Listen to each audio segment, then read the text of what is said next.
कभी बल्ला छिन जाए तो और मामला, कभी बल्ला मिल जाए तो और मामला। इस पे प्रीवियस जो मेरी लास्ट प्रेस कॉन्फ्रेंस थी उस पर डिटेल गुफ्तगू हो चुकी थी। देन आफ्टर ये लोग अब फिर आए मेरे पास, और जब माजी में आए तो मैं सोचता था कि अगर इनका हमारा पैचअप होगा तो मैं गोगी की करप्शन, बुजदार की करप्शन, बुशरा की करप्शन, आमर कियानी की, नदीम बाबर की,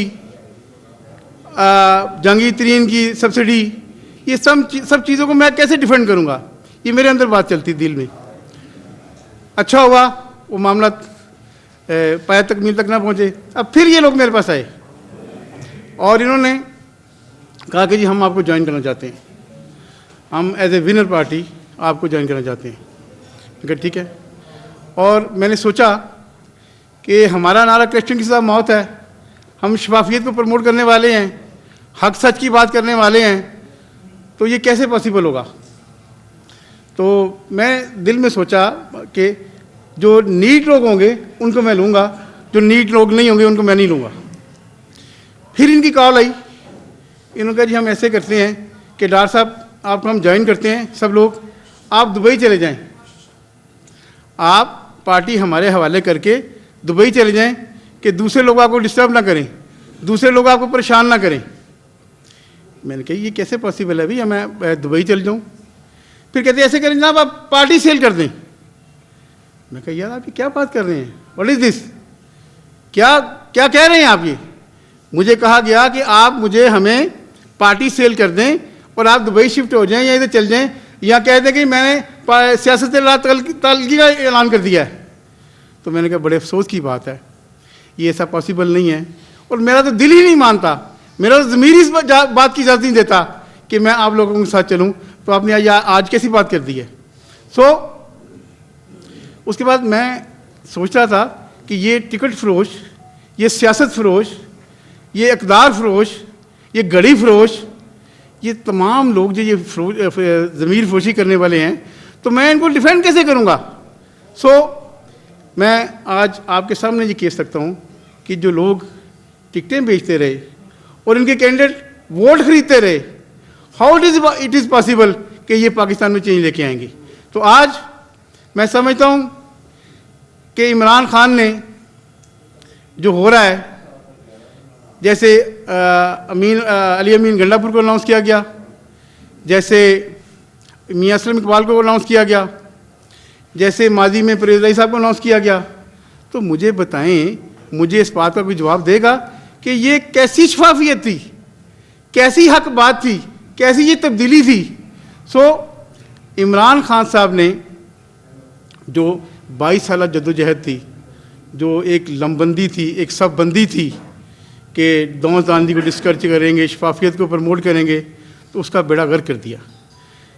मैं भी खान साहब का फॉलोअर हूँ, बड़ा फ़ैन हूँ खान साहब का, खान साहब की शक्ल का नहीं, खान साहब की शख्सियत का नहीं, खान साहब की सोचो फ़िक्र का, खान साहब के नुक्ता नज़र का। आज PTIN अख्तर इकबाल डार उसी सोचो फ़िक्र पर खड़ा है, उसी लाइन को टो कर रहा है, उसी शफाफियत की जो बात करते थे हम वही बात कर रहे हैं। तो आज मैं समझता हूँ कि मैंने 3 फेजेज़ में 2012 में, बिफोर इलेक्शन और आफ्टर इलेक्शन, मैंने इनको शटअप कॉल देके मैं इत्मीनान करता हूँ, मेरा ज़मीर मुतमईन है, मेरा दिल मुतमईन है कि मैं चोरों का चेयरमैन नहीं बना। मुझे यहाँ लोगों ने बड़ा कहा कि जी डॉक्टर साहब, सीनियर जर्नलिस्ट ने भी कहा कि डॉक्टर साहब आप तो बहुत बड़ी पार्टी के चेयरमैन बनने जा रहे थे। मैंने कहा ये बात सुनो, ये इतनी बड़ी जो पार्टीज़ हैं, इन बड़ी पार्टीज़ ने पाकिस्तान का क्या क्या है। अभी नवाज शरीफ साहब को भी बड़े वोट मिले हैं, जरदारी साहब को भी वोट मिले हैं, इमरान खान साहब को भी मिले हैं। तो अगर नवाज शरीफ को करोड़ से अबव मिले हैं, इनको भी करोड़ से अबव मिले हैं, जरदारी साहब को लैक्स में मिले हैं, तो मैंने कहा वो लोग ठीक हैं। तो उन्होंने कहा जी आप तो चेयरमैन बन रहे थे। मैं कहा मेरा ज़मीर मुतमईन है, मैं इन करप्ट लोगों का चेयरमैन बनना पसंद ना करता था, ना करता हूँ। मैं उसी लाइन को टो कर रहा हूँ जो लाइन माजी में इन्होंने दी थी। एक वो अकीदा है ना इंडिया में कि गाय के पेशाब से नहाने से कोरोना ख़त्म हो जाता है। मैं कहा वो भी एक अकीदा है ना, तो हाउ इट इज़ पॉसिबल कि आप उस अकीदे को फॉलोअर बन जाएं।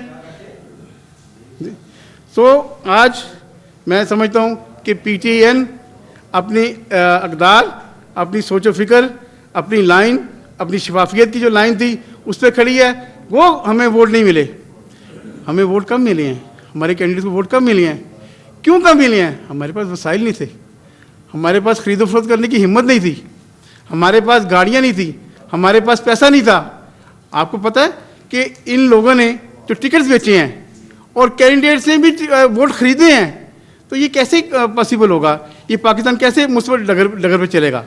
तो आज मैं कहता हूँ कि खान साहब ने शफाफियत का जनाजा निकाल दिया है, खान साहब ने इसका बेड़ा गर्क करके रख दिया है, लेकिन हम वहाँ ही खड़े हैं। माजी में खान साहब ने कहा था कि जनरल मुशर्रफ ने मुझे कहा कि आप इसके PM बन जाएं, तो मैंने कहा कि जनाब आप तमाम चोरों को इकट्ठा करके मुझे इनका सरबराह लगाना चाहते हैं। तो बाबा अगर आपने सरबराही लेनी थी, माजी में आपने PM शेप ले ली, आज PM शेप के लिए आप जरदारी से बात कर भी बिहाइंड द कर्टन बात हो रही है, मौलाना फजल रहमान से भी बिहाइंड द कर्टन बात हो रही है, और मुख्तलिफ लोगों से बात हो रही है। अगर आपने ये PM शिप ही लेनी थी, माजी मेरा भी PM शिप के लिए आप सरगर्दा हैं, तो फिर ये जो नज़ियाती लोग हैं, जो बानी लोग हैं, जिन्होंने जानें लुटा दी, जिन्होंने अपनी ज़िंदगी लुटा दी, जिन्होंने कारोबार तबाह कर दिए, उन लोगों का क्या कसूर था? इतनी तवील सब बंदी के बाद, लमबंदी के बाद आज आप उधर ही आके खड़े हैं कि दांदी की सियासत होगी, गुंडागर्दी की सियासत होगी, पैसे की सियासत होगी। अगर यही करना था तो फिर नज़ियाती लोगों को, बानी लोगों को रुस्वा क्यों किया?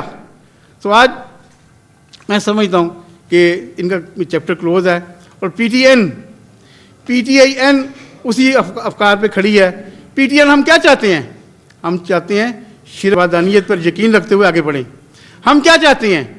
हम चाहते हैं पाकिस्तान के अंदर MNA MPs की दस्तक से अपॉइंटमेंट, तरक्याती फ़ंड, स्वाबदीदी फ़ंड और ये तमाम कोटा एकदम ख़त्म कर दिया जाए और करप्शन का खात्मा हो सकेगा।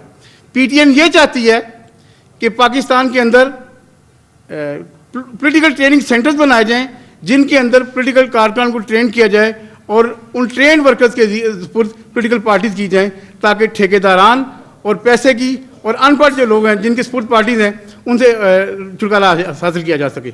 PTN क्या चाहती है?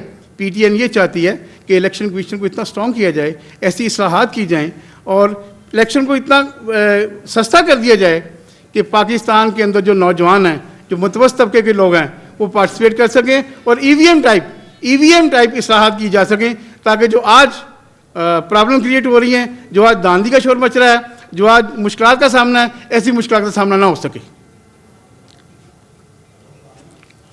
और मैं मौला अली का फरमान है ना कि जुल्म में तीनों लोग शरीक हैं, करने वाला, सहने वाला और देखने वाला। हम सहने वाले भी हैं, कुछ देखने वाले भी हैं। जब हम सहना बंद कर देंगे, जब हम देखना बंद कर देंगे, तो फिर पाकिस्तान मुस्बत पेशरफ्त सही डगर पर चल पड़ेगा।